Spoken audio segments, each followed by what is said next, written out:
warahmatullahi wabarakatuh. Perkenalkan, saya Saskia Nisa Yusuf dari jurusan Pendidikan Teknik Informatika dan Komputer, kelas PTIKE angkatan 2019, Fakultas Teknik Universitas Negeri Makassar. Pada video kali ini, saya akan melanjutkan materi tentang belajar dan pembelajaran. Ini adalah materi keempat, yaitu mengenai tentang pengembangan materi pembelajaran. Slide pertama. A. Pengertian materi pembelajaran. Materi pembelajaran adalah salah satu komponen sistem pembelajaran yang memegang peranan penting dalam membantu siswa mencapai standar kompetensi dan kompetensi dasar. Materi pembelajaran merupakan salah satu sumber yang berbagai pesan dalam bentuk berupa konsep, prinsip, definisi, gugus, isi atau konsep, data maupun fakta, proses, nilai, kemampuan, dan keterampilan. Materi yang dikembangkan guru hendaknya mengacu pada kurikulum atau terdapat dalam silabus yang penyampaiannya disesuaikan dengan kebutuhan dan lingkungan siswa. Slide kedua. Sehubungan dengan pengembangan materi pembelajaran, ada beberapa prinsip dalam menyusun dan memilih materi pembelajaran yang harus diperhatikan. Yang pertama adalah prinsip relevansi atau keterkaitan. Materi pembelajaran hendaknya relevan atau hubungannya dengan pencapaian standar kompetensi dan kompetensi dasar. Sebagai contoh, jika kompetensi yang diharapkan dapat dikuasai siswa berupa menghafal fakta, maka materi yang diajarkan harus berupa fakta atau bahan hafalan. Yang kedua adalah prinsip konsistensi atau keajengan. Apabila kompetensi dasar yang harus dikuasai siswa 4 macam, maka bahan ajar yang harus diajarkan juga harus meliputi 4 macam. Yang ketiga adalah prinsip kecukupan. Prinsip ini berarti materi yang diajarkan hendaknya cukup memadai dan membantu siswa menguasai kompetensi dasar yang diajarkan. Materi tidak boleh terlalu sedikit dan tidak boleh terlalu banyak. Jika terlalu sedikit, akan kurang membantu mencapai standar kompetensi dan kompetensi dasar. Sedangkan, kalau terlalu banyak, maka akan membuang-buang waktu dan tenaga yang tidak perlu untuk mempelajarinya. B. Pengembangan materi tujuan pembelajaran. Pengembangan materi tujuan pembelajaran umum dan praktiknya bertujuan agar pembelajaran yang akan dicapai peserta didik lebih efektif, efisien dalam pelaksanaannya. Yang pertama adalah menetapkan apa yang mau dilakukan oleh guru, kapan dan bagaimana cara melakukannya dan implementasi pembelajarannya.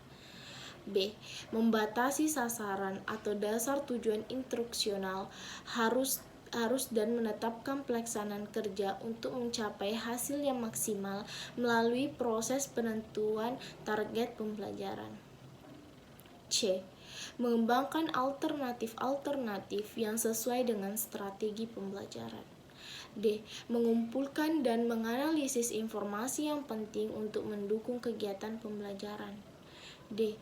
Mempersiapkan dan mengkomunikasikan rencana-rencana dan keputusan-keputusan yang berkaitan dengan pembelajaran kepada pihak yang berkepentingan.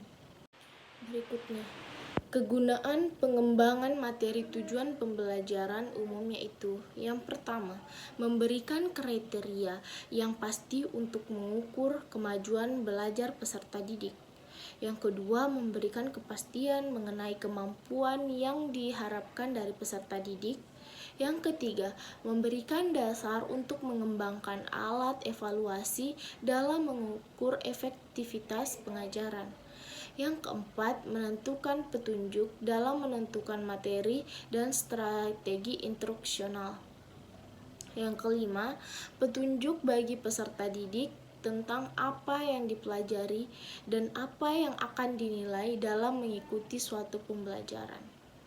Yang keenam, peserta didik akan mengorganisasikan usaha dan kegiatannya untuk mencapai tujuan instruksional yang telah ditentukan.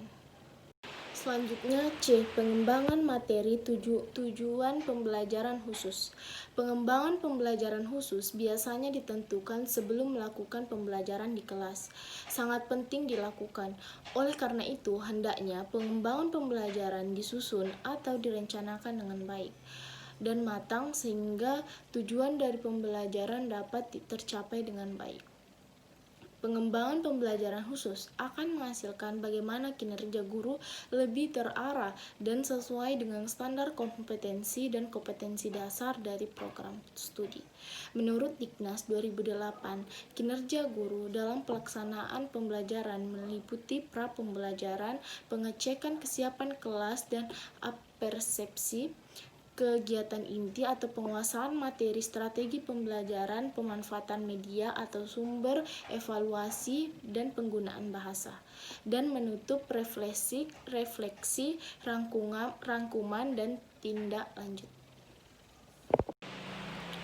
Berikutnya, manfaat yang didapat dari pengembangan pembelajaran yang baik diantara lain sebagai petunjuk arah kegiatan dalam mencapai tujuan pembelajaran yang dilakukan, sebagai pola dasar dalam mengatur tugas dan wewenang bagi setiap unsur yang terlibat dalam kegiatan pembelajaran, sebagai pedoman kerja bagi setiap unsur, baik guru maupun murid, sebagai alat ukur keefektifan suatu proses pembelajaran sehingga setiap saat dapat diketahui ketepatan dan kelambanan kerja untuk bahan penyusunan data agar terjadi keseimbangan kerja untuk menghemat waktu, tenaga, alat-alat, dan biaya.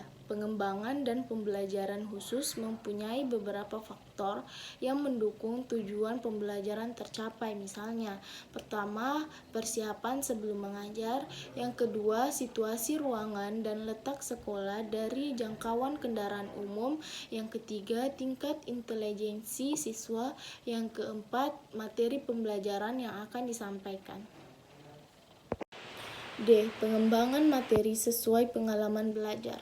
1. Pengembangan pembelajaran berorientasi aktivitas siswa. Pengembangan pembelajaran yang berorientasi kepada aktivitas siswa adalah pengembangan pembelajaran yang meningkatkan aktivitas siswa menjadi lebih efektif, kreatif, aktif, dan yang menyenangkan bagi siswa.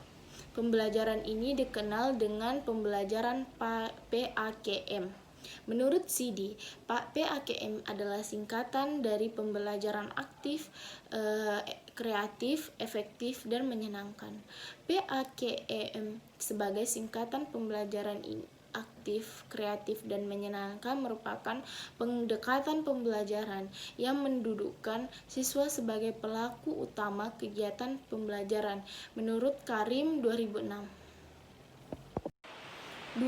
Pengembangan pembelajaran pengalaman guru. Keberhasilan dalam proses pembelajaran tentunya tidak lepas dari guru sebagai salah satu sumber belajar. Peran guru sebagai sumber belajar sangatlah penting, di mana guru hanya lebih menguasai materi pembelajaran atau bahan ajar. Tidak hanya itu, guru harus lebih banyak memiliki bahan referensi. Hal itu untuk menjaga agar guru memiliki pemahaman yang jauh lebih baik tentang materi yang akan diajarkan. Dalam perkembangan ilmu, pengetahuan, dan teknologi, guru dituntut untuk lebih menguasai informasi dan kreatif dalam menyampaikan materi pembelajaran.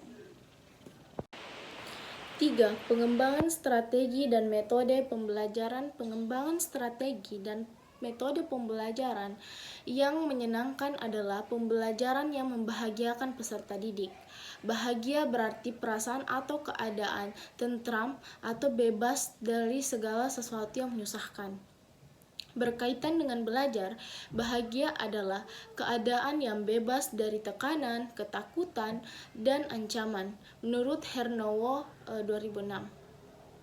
Menurut Jalaluddin Rahmat, kebahagiaan ditentukan oleh ketersambungan dengan tujuan hidup, dengan masyarakat, dengan hal-hal spiritual, dengan apa saja yang bermakna. Sehingga kebermaknaan dalam pembelajaran akan membuahkan kebahagiaan bagi peserta didik. Apabila ciri-ciri menyenangkan telah terpenuhi, maka pembelajaran aktif dapat diciptakan.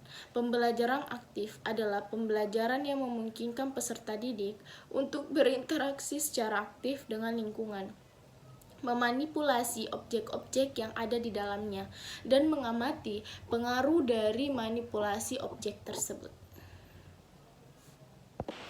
Baiklah, itulah tadi materi keempat dari belajar dan pembelajaran. Terima kasih atas kesempatannya. Mohon maaf apabila ada salah kata. Billahi taufiq wal hidayah. Wassalamualaikum warahmatullahi wabarakatuh. Dadah.